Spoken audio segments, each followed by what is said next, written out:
నమస్కారం. స్వరాంజలి తెలుగు వార్తల్లోకి మీ అందరికీ స్వాగతం.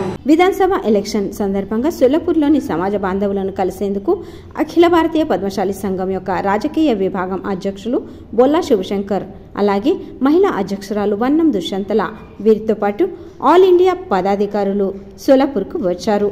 అయితే వారంతా స్వరాంజలి ఛానల్ కార్యాలయానికి భేటీ ఇచ్చారు. ఈ సమయంలో పదాధికారులను సన్మానించారు, అందరికీ స్వాగతం పలికారు.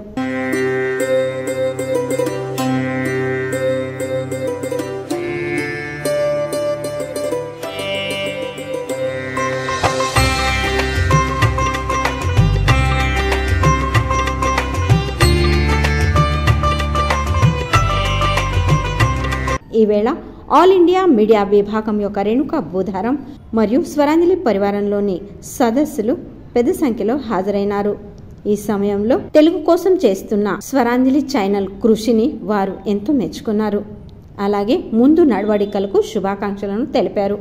తెలుగు వాళ్ళ గుండె చప్పుడైనటువంటి రోజు ప్రతినిత్యం తెలుగు వాళ్ళ అవసరాలు, తెలుగు వాళ్ళ పాలన చూస్తూ ప్రతినిత్యం మనకు కనిపిస్తున్నటువంటి స్వరాంజలి ఛానల్కు పేరు ధన్యవాదాలు. రాబోయే రోజుల్లో తెలుగు వాళ్ళ సమస్యల పరిష్కారం కోసం మీతో పాటు మేము తెలుగు జాతి మొత్తం కూడా మీతో కలిసి ఉంది. మీకు ఏ ఆపద వచ్చినా, ఏ సాపద వచ్చినా మేము ఉంటామని చెప్పి కూడా పూర్తిగా ఈ స్వరాంజలి ఛానల్ గారికి దయానంద మండల్ గారికి రేణుక గారి కానీ అందరికీ కూడా ధన్యవాదాలు తెలియజేస్తున్నా. మీతో మేము కలిసి జర్నీ చేస్తాం, కథం తొక్కుదాం. చెలో తెలుగు వాళ్ళు, మన తెలుగు వాడి గుండె చప్పుడు, మన తెలుగు వాడి గుండె చప్పుడు.